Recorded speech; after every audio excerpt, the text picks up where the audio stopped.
Ellsworth Raymond "Bumpy" Johnson was not the typical Harlem crime boss of the 1940s and 1950s.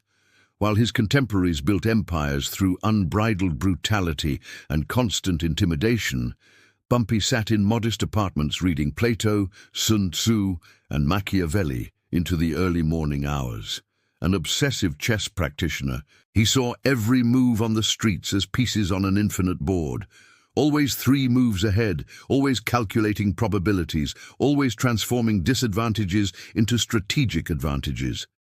But make no mistake, when forced into violence, Bumpy was calculatedly brutal, capable of ordering executions with the same coldness with which he discussed philosophy. This fascinating duality was forged in Charleston, South Carolina, in 1923, when at 18 years old he witnessed the massacre of members of his family by white supremacists, a trauma that shaped his inflexible code. Protect the black community at any cost, use intelligence as the first weapon and violence only when all other options failed, and never ever underestimate an adversary. During 40 years dominating Harlem's underworld, 1930 to 1968, Bumpy developed 9 fundamental tactics that kept him invincible while dozens of rivals fell within months. This is the analytical study of those 9 strategies, not as glorification of crime, but as analysis of the decisions that allowed a black man to prosper in a world controlled by the Italian mafia, corrupt police, and systemic racism. To understand why Bumpy Johnson's tactical approach was revolutionary, we must first understand the Harlem he inherited. The year was 1930 when Bumpy arrived in New York City from Charleston. The Great Depression had devastated America, but it hit black communities with particular savagery. In Harlem, unemployment among African Americans reached 70%. Families were evicted weekly, children went hungry. The police, nearly all white, treated the neighborhood as occupied territory rather than a community to protect. Into this vacuum of legitimate opportunity flowed organized crime. The numbers racket, an illegal lottery system, became the economic lifeline for thousands of Harlem residents. Every day, people placed small bets, nickels, dimes, and quarters, on 3-digit numbers. The odds of winning were 1 in 1,000, but the payout was 600 to 1. For people living in grinding poverty, it represented hope. More importantly, it represented black economic self-determination in a system designed to keep African Americans powerless. The numbers racket in Harlem generated approximately $15 million annually by the mid-1930s. That's roughly $300 million in today's currency. Control of this economy meant power, and power in Harlem in 1930 was concentrated in the hands of one woman, Madame Stephanie St. Clair, known as Queenie. St. Clair was a brilliant organizer who had built the numbers operation from scratch, employing hundreds of runners, collectors, and bankers. She was fierce, intelligent, and deeply protective of Harlem's black community. When Bumpy Johnson arrived in Harlem at 25 years old, he was a street enforcer with a quick mind and quicker fists. He had already served time in South Carolina for armed robbery. He was angry, traumatized, and looking for purpose. St. Clair saw something in him that others missed. She didn't just see muscle. She saw strategic intelligence waiting to be cultivated. She took him under her wing, not as a bodyguard, but as a student. St. Clair taught Bumpy the first and most crucial tactic: intelligence is power. She maintained an elaborate information network throughout Harlem. She knew which cops were honest and which could be bought. She knew which competitors were planning moves against her territory. She knew family dynamics, business relationships, secrets, and vulnerabilities. This information allowed her to stay 3 steps ahead of everyone. Bumpy absorbed this lesson completely. He began building his own network of informants: doormen, bartenders, cab drivers, shoeshine boys, maids working in wealthy homes, people who were invisible to those in power, but who saw and heard everything. Within 2 years, Bumpy's intelligence network rivaled St. Clair's own. He could tell you which NYPD detective was having an affair, which mafia capo was skimming from his bosses, which rival numbers banker was about to make a move on disputed territory. This information became his currency, more valuable than guns or money. But intelligence gathering was only the first tactic. The second tactic was patience, married to timing. This is where Bumpy diverged from typical street criminals who acted on impulse and emotion. Bumpy studied his enemies for months before making moves against them. He watched routines, identified patterns, catalogued vulnerabilities.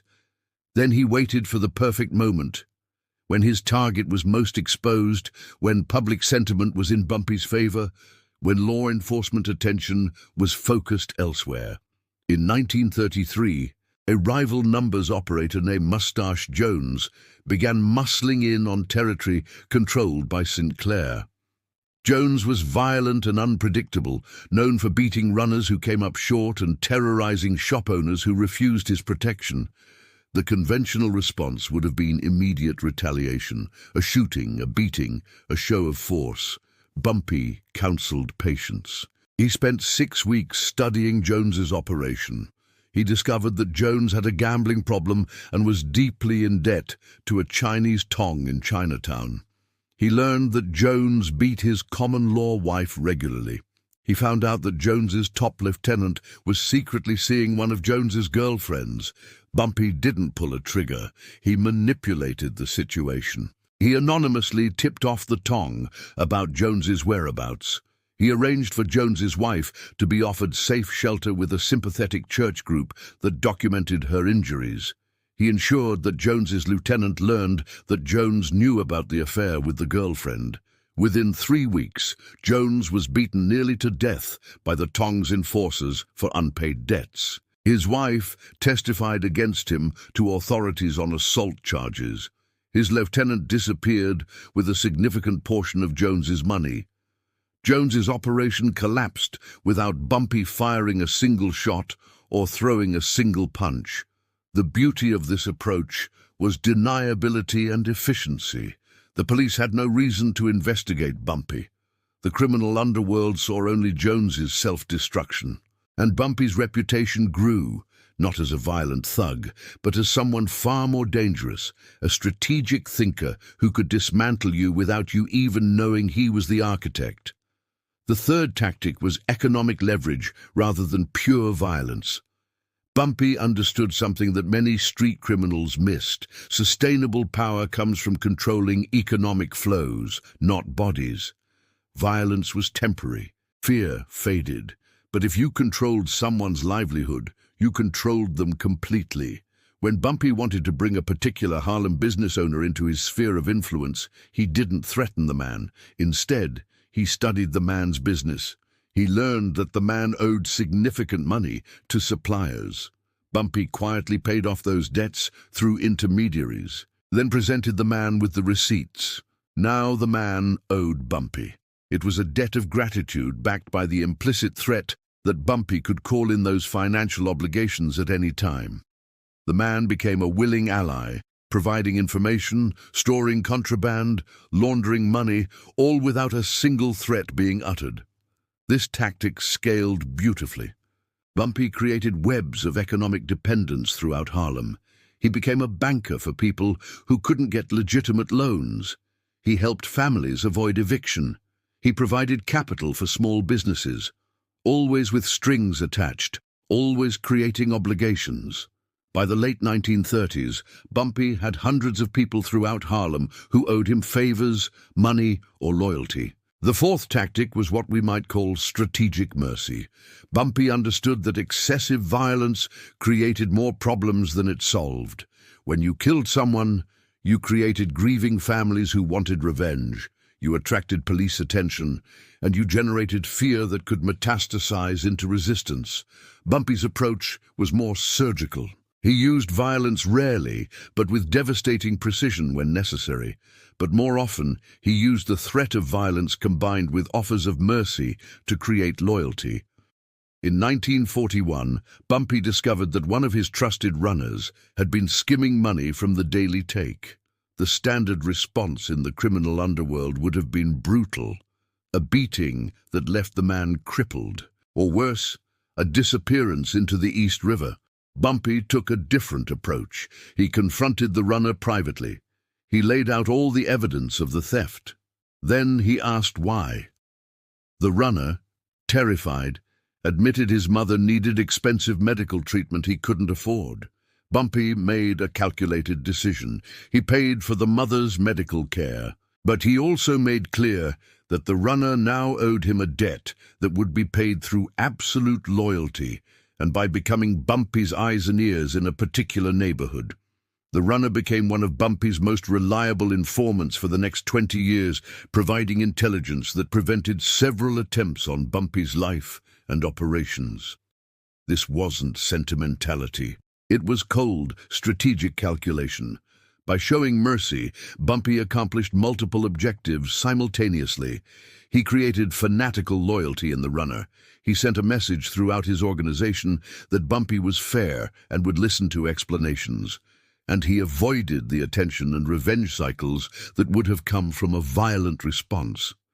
But make no mistake, when Bumpy determined that violence was necessary, it was swift and unmerciful. The key was discrimination, using violence only when it served clear strategic purposes, not as an emotional reaction or default response. The fifth tactic was alliance building across traditional boundaries. The Harlem underworld in the 1930s and 40s was rigidly segregated. Black criminals operated in Harlem. Italian mafia families controlled downtown and other boroughs. Jewish gangs controlled certain industries. Irish gangs controlled others. There was occasional cooperation, but mostly rigid territorial and ethnic divisions. Bumpy saw opportunity where others saw immutable barriers. He cultivated relationships across these ethnic lines, particularly with certain Italian and Jewish organized crime figures who valued business over prejudice.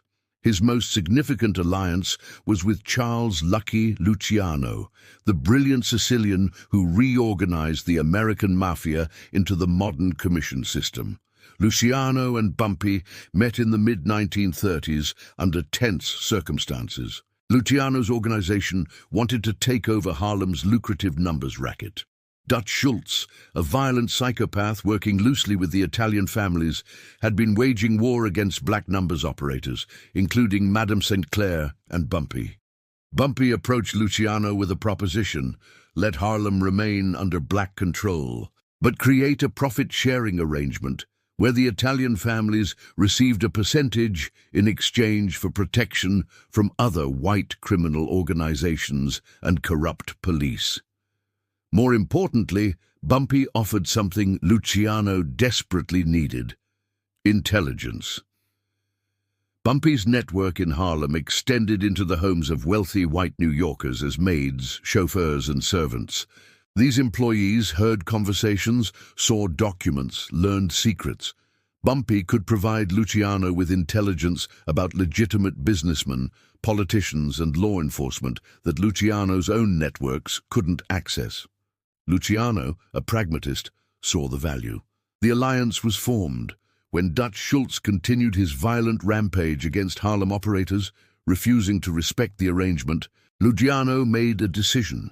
In October of 1935, Dutch Schultz was assassinated while eating dinner at the Palace Chop House in Newark, New Jersey.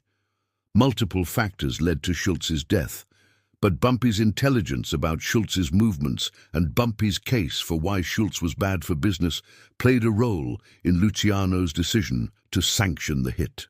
This alliance gave Bumpy something invaluable: legitimacy within the broader criminal underworld and protection from external threats.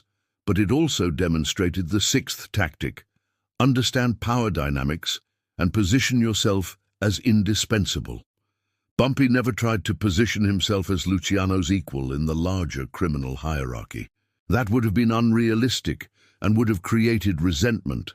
Instead, he positioned himself as a valuable, specialized partner who controlled a specific territory and provided specific services that Luciano couldn't easily replicate. This made Bumpy indispensable rather than threatening. Luciano protected Bumpy because Bumpy was useful and non-threatening to Luciano's broader ambitions. This tactic extended to Bumpy's relationship with law enforcement and politicians. Bumpy cultivated relationships with certain NYPD officers and Harlem politicians. He provided them with information about white criminal organizations operating in their jurisdictions. He helped them make arrests that advanced their careers. He contributed to political campaigns. He never owned these people outright, but he made himself useful enough that they found reasons not to pursue him too aggressively. The seventh tactic was community investment.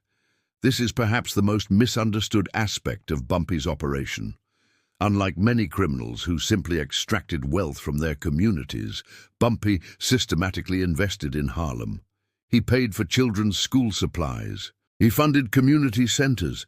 He ensured families didn't go hungry during hard times. He walked the streets, knew people by name, attended church services, supported local businesses.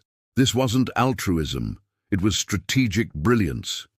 By investing in the community, Bumpy created a protective shield around himself. When police came asking questions, nobody saw anything. When rival criminal organizations tried to operate in Harlem, community members reported their movements to Bumpy's network. When federal investigators tried to build cases, they couldn't find witnesses willing to testify. Bumpy's community investment created a form of social capital that proved more valuable than any amount of firepower. The community saw Bumpy as a protector, not a predator. In a world where the police were hostile, the government was indifferent, and white society was overtly racist, Bumpy represented black power and self-determination. People protected him because they saw him as protecting them. This dynamic was on full display during Bumpy's relationship with Malcolm X in the 1960s. Malcolm, then Malcolm Little, met Bumpy when Malcolm was a small-time hustler in Harlem in the 1940s. Bumpy saw potential in the young man and steered him away from certain destructive paths, even as Malcolm descended into drug use and crime. Years later, when Malcolm X emerged as a powerful voice in the Nation of Islam and the civil rights movement, he reconnected with Bumpy. Their relationship was complex. Malcolm condemned criminality from the pulpit, but he respected Bumpy's intelligence and his genuine commitment to Harlem's black community. Bumpy, in turn, respected Malcolm's discipline and vision. When Malcolm X began receiving death threats, Bumpy's organization provided informal security. Not officially, not visibly, but Bumpy's people watched Malcolm's movements, identified potential threats, and created buffer zones. After Malcolm's assassination in February of 1965, Bumpy was reportedly devastated. He had tried to warn Malcolm about the dangers he faced. This relationship illustrated how Bumpy had transcended simple criminality to become a complex figure within Harlem's social fabric. The eighth tactic was information compartmentalization and operational security. Bumpy's operations were structured so that very few people knew the full scope of his activities. Runners knew their routes and their immediate supervisors, but not the broader organization. Collectors knew where to deliver money, but not where it ultimately went. Enforcers knew their specific targets, but not the strategic reasons behind their orders. Only Bumpy's innermost circle, perhaps 3 or 4 trusted associates, knew the full picture. This structure served multiple purposes. It prevented infiltration by law enforcement. Even if police arrested and flipped a lower-level operator, that person couldn't provide information about the broader organization because they didn't have it. It prevented betrayal. If someone decided to work with rivals or steal from the operation, they could only damage their small piece of it, not the whole structure. It prevented internal power grabs. Nobody except Bumpy had the relationships, information, and authority to run the entire operation, making him genuinely indispensable. Bumpy enforced this compartmentalization ruthlessly. He conducted business in person, never on the phone. He never wrote anything down. He used coded language, even in face-to-face conversations. He regularly changed meeting locations. He cycled through different routes when traveling. He maintained multiple residences and rarely slept in the same place for consecutive nights. This operational security was particularly remarkable given the era. This was decades before modern organized crime's adoption of sophisticated counter-surveillance techniques. Bumpy developed these practices through pure strategic thinking and paranoia born of experience.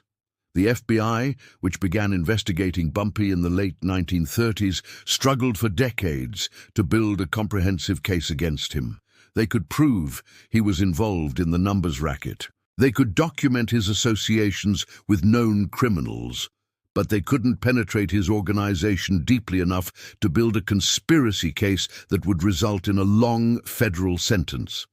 Bumpy was arrested multiple times over his career, but his convictions were usually for relatively minor charges: assault, possession of weapons, operating without a license. He served time, but never the kind of decades-long sentences that destroyed many of his contemporaries. The ninth, and perhaps most crucial tactic, was adaptive intelligence. Bumpy never became complacent. He constantly studied changing conditions, new laws, new law enforcement techniques, shifting political climates, emerging competitors, technological changes. When the FBI intensified its focus on organized crime in the 1950s under J. Edgar Hoover, Bumpy adjusted his operations. He reduced his visible profile. He delegated more operational control to trusted lieutenants. He diversified his income streams beyond just numbers, running into legitimate businesses that could provide legal cover. When the civil rights movement gained momentum in the late 1950s and early 1960s, Bumpy recognized the shifting social dynamics. He increased his community investment.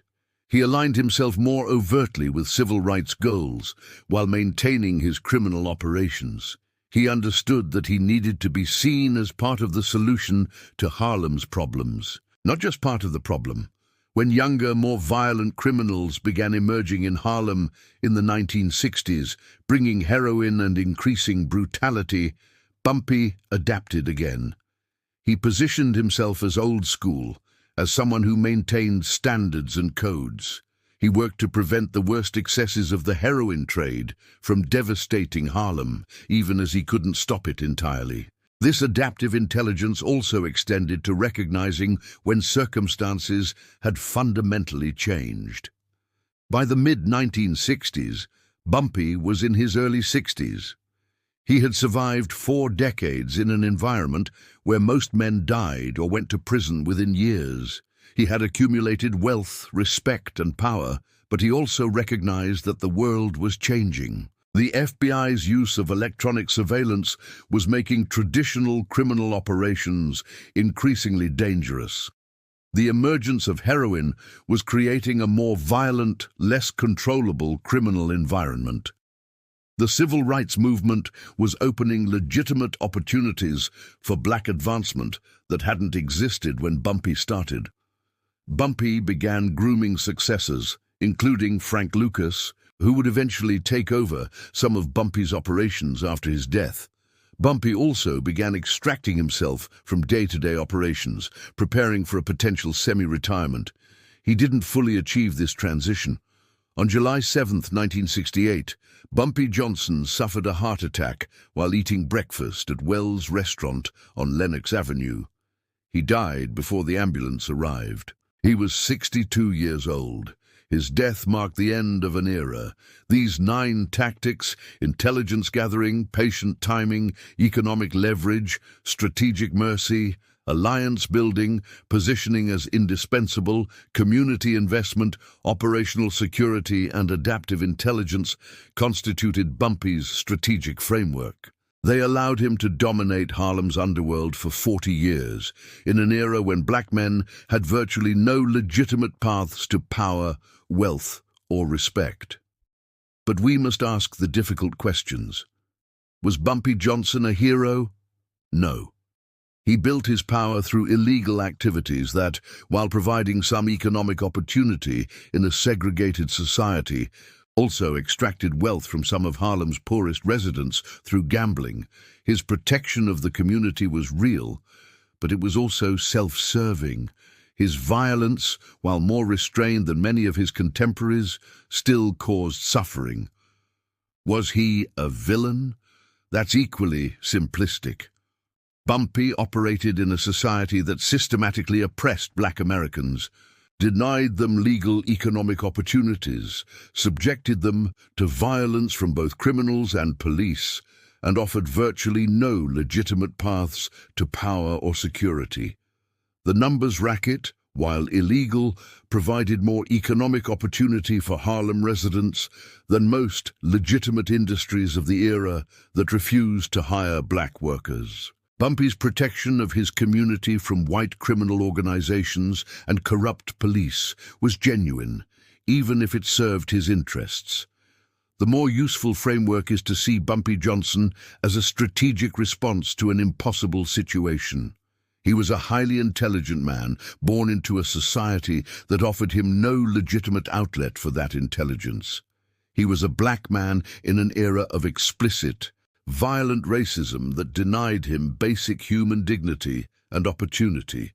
He chose to build power through the only channels available to him, and he did so with remarkable strategic sophistication that we can study and learn from, separate from the moral questions about his chosen field. What can we learn from Bumpy's 9 tactics that applies beyond organized crime? The principle of intelligence being more valuable than force applies in business, politics, and personal relationships. The practice of patient timing rather than emotional reaction is crucial in any competitive environment. Economic leverage creates more sustainable power than coercion. Strategic mercy and relationship building create loyalty that fear cannot. Alliance building across traditional boundaries creates opportunities others miss. Positioning yourself as indispensable rather than threatening allows you to punch above your weight.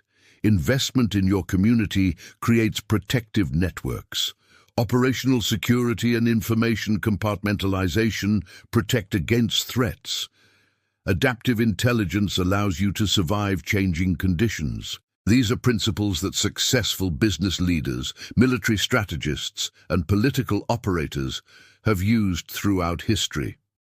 Bumpy Johnson's genius was applying them in one of the most hostile environments imaginable, the criminal underworld of mid-20th century Harlem, and doing so successfully for 4 decades. We study his story not to glorify crime, but to understand strategic thinking under extreme pressure. We analyze his decisions not to excuse them, but to learn from them. We examine his tactics not to replicate his illegal activities, but to extract the underlying principles that allowed him to survive and thrive when hundreds of contemporaries failed and died. Bumpy Johnson died 56 years ago. The Harlem he knew has changed dramatically. The overt racism of his era has been replaced by more subtle but still damaging systemic inequalities. The criminal underworld he navigated has evolved with technology, globalization, and changing drug markets. But the fundamental challenges he faced, how to build power from a position of weakness, how to protect a community under threat, how to think strategically in a chaotic environment, how to survive when more powerful forces want to destroy you. These challenges remain relevant. That's why we study his code. Not to glorify a criminal, but to understand a strategic mind. Not to excuse illegal activity, but to learn from decisions made under pressure. Not to romanticize the past, but to extract lessons for the present. Bumpy Johnson was a product of his time and circumstances. He made choices we can critique and analyze, but those 9 tactics he developed, intelligence gathering, patient timing, economic leverage, strategic mercy, alliance building, positioning as indispensable, community investment, operational security, and adaptive intelligence, those tactics transcend their origin in organized crime. They represent a systematic approach to power, strategy, and survival that we can study, debate, and potentially apply in our own vastly different circumstances. The question isn't whether Bumpy Johnson was good or evil. The question is, what can we learn from how he thought? And that's a question worth exploring, even if we ultimately reject his chosen path. This is strategic analysis. This is historical investigation. This is the code of Harlem's most sophisticated mind, decoded, examined, and presented for your consideration. What do you think? Was Bumpy Johnson a strategic genius, a product of his circumstances, or something more complex? How do these tactics apply to modern challenges in business, politics, or personal development? The conversation continues in the comments below.